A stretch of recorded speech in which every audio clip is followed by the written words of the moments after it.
हाँ बेटा, आज हम आप लोगों को हिंदी से अंग्रेजी ट्रांसलेशन कैसे करोगे इसके बारे में आपको बताया जा रहा है बेटा।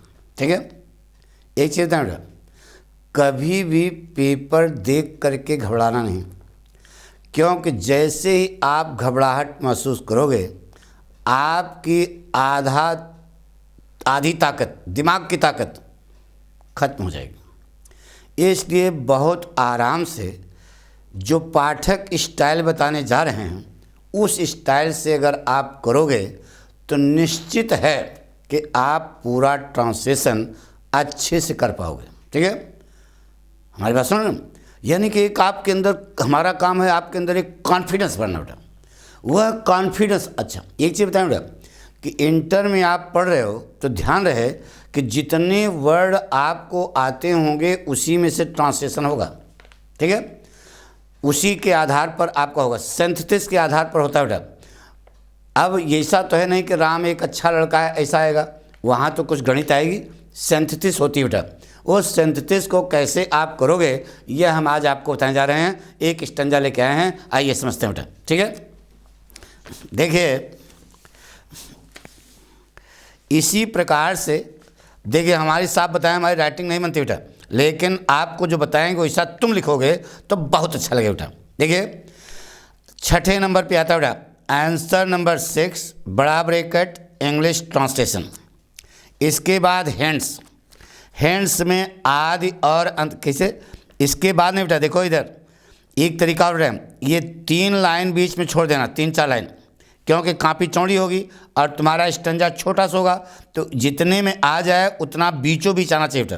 तो देखो हमने 1 2 3 लाइन छोड़ करके चौथे में लिखा हैंड्स। ठीक है, अब हैंड्स के बाद आदि और अंत लिखा, फिर 2 लाइन छोड़ दो, 2 लाइन छोड़ दिया, फिर अब देखिए तीसरे में बीचों बीच आ जाएगा तो अच्छा लगेगा थोड़ा। ठीक है, अब हम ट्रांसलेशन करना आपको सिखा रहे हैं बेटा। सेंटेंस है देखिए, भूख और इंसान का रिश्ता जन्म से होता है। किसी भी वाक्य का ट्रांसलेशन करने के पहले पता करना करता क्या है, तो कौन होता है रिश्ता। तो देखो बेटा भूख और इंसान का रिश्ता, इतना बड़ा करता हुआ, इतना बड़ा। ठीक है, अब कर्ता लिखने के बाद सीधे पहुंच जाना कहाँ, फुल स्टॉप पे। ये देखो बन गया बेटा। अब कर्ता अगर बड़ा सा है तो इसकी उल्टी अंग्रेजी लिखना शुरू करना। देखो यार, ये देखो जो सिखा रहे हैं इसको समझो। तो the relation between hunger and human being, the relation between, दुई है ना तो बिटवीन लगेगा, the relation between hunger and human being, ऐसे लिखो।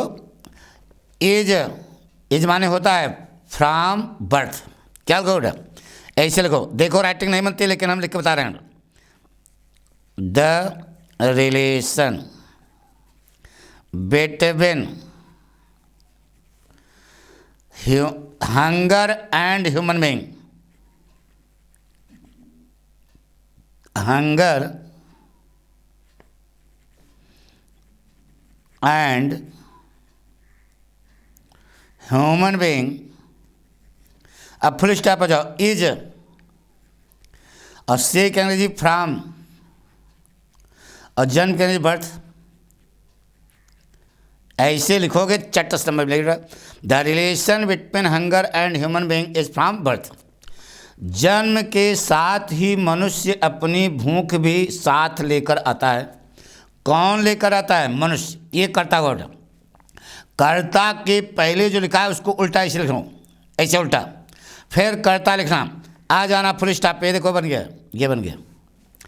तो बोलो एलॉन्ग विद बर्थ, जन्म से, जन्म के साथ मतलब एलॉन्ग विथ बर्थ, जन्म के साथ। अब कर्ता लिखो बेटा, मैन, ले आता है मतलब ब्रिंग्स, अरे यार लेकर आता है मतलब ले brings, man brings his hunger also, man brings his hunger also with him, अपने साथ दिखा ना, ऐसे लिख देना बेटा विथ हिम, बन गया। अरे यार along with birth man present infinite tense है तो ब्रिंग्स इट लगाओगे, मैन ब्रिंग्स हिज हंगर, अपने साथ with his hunger also with him, हो गया। भूख किसी भी व्यक्ति के जीवित रहने का प्रमाण है। कौन है? भूख। ये देखो कर्ता, और ये देखो ये बेटा बहुत सरल सा, ये देखो बन गया। ऐसे उल्टो से लिखते चले जाओ। भूख के अंदर क्या लगा बेटा? हंगर। फुल स्टॉप पे जाओ, हंगर इज। अब प्रमाण की तुमको अंग्रेजी नहीं आती है तो सीधे प्रमाण लिख दो, लेकिन प्रमाण की अंग्रेजी आती होगी यार, proof. Hunger is the proof, hunger is the proof of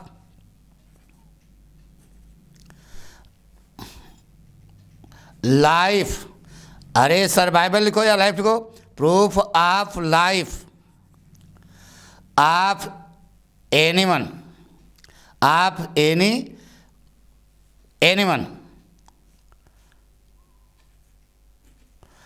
is the proof of life of any person, लिख दो आल्सो, लो बन गया। Hunger is the proof of life of any person also. लेकिन यह भूख हवस का रूप लेकिन यह भूख हवस का रूप लेने लगे तो चिंता का कारण बनने लगती है। यानी शर्त वाला वाक्य है। इफ बट माने लेकिन, इफ माने यदि, और जोड़ना पड़ेगा, लेकिन यदि यहाँ लिखना पड़ेगा, नहीं है तो इसको लिख लो।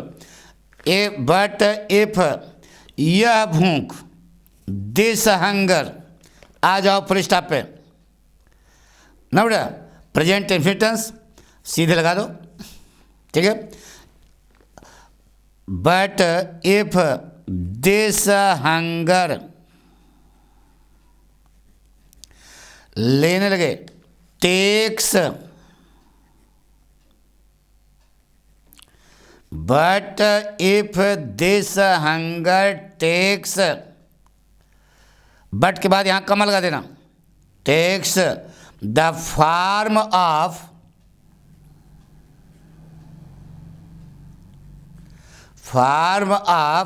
ग्रीड या लस्ट, कोई लगा दो।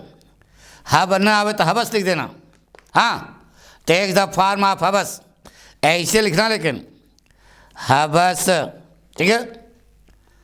अगर आता है तो लस्ट लिख दो, ग्रीड लिख दो, लेकिन अगर नहीं आता है तो सीधे लिख दो हवस, ठीक है। टेक्स द फॉर्म ऑफ हवस, कमा, तो यह चिंता का कारण बनने लगती है। It becomes the cause of worry,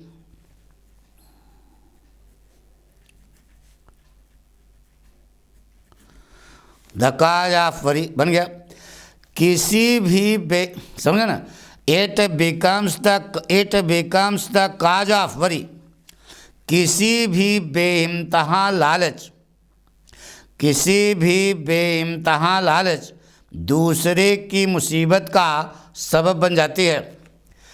तो the boundless greed of anyone, क्या लिखोगे बेटा? बेइंतहा माने असीमित, असीमित माने बॉन्डलेस, नहीं आता है तो बेइंतहा लिख देना, लेकिन हम समझा रहे हैं बेटा, the boundless greed of anyone, the boundless greed of anyone ना बेटा, becomes the cause of trouble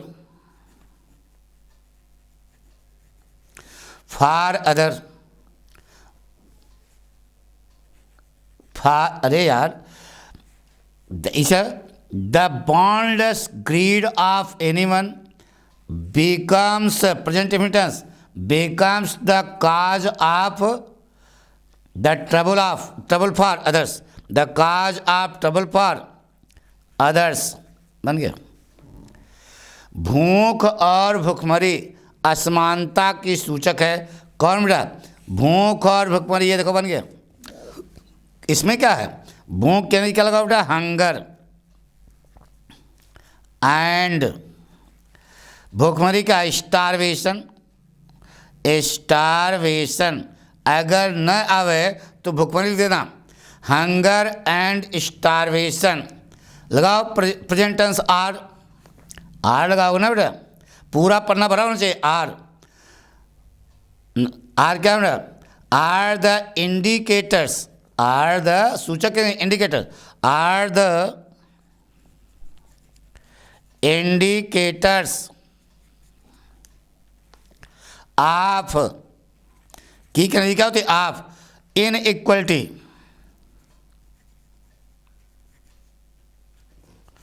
अब इन इक्वलिटी तो आता ही होगा यार, असमानता। इस प्रकार से हमारे कहने का मतलब, अगर आप ट्रांसलेशन करोगे, जैसे पाठक बता रहे बेटा, मान लो कोई इम्तहान में वर्ड कठिन आ गया, वहाँ तुमको असमानता की स्पेलिंग नहीं आई, अंग्रेजी नहीं आई, तो सीधे असमानता लिख देना।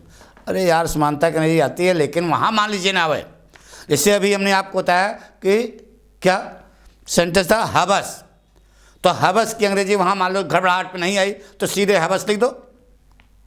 हमारी बात सुनो ना? तो इसमें आपको डरना नहीं है, आपको नंबर मिलेगा। लेकिन अब छोटी छोटी वर्ड अगर ना हमें बेटा तो गलत है, ठीक है। मान लो एक आध वर्ड आपको नहीं आया वहाँ पे, तो उसको आप लगा सकते हो, ठीक है, पक्का। थैंक यू बेटा।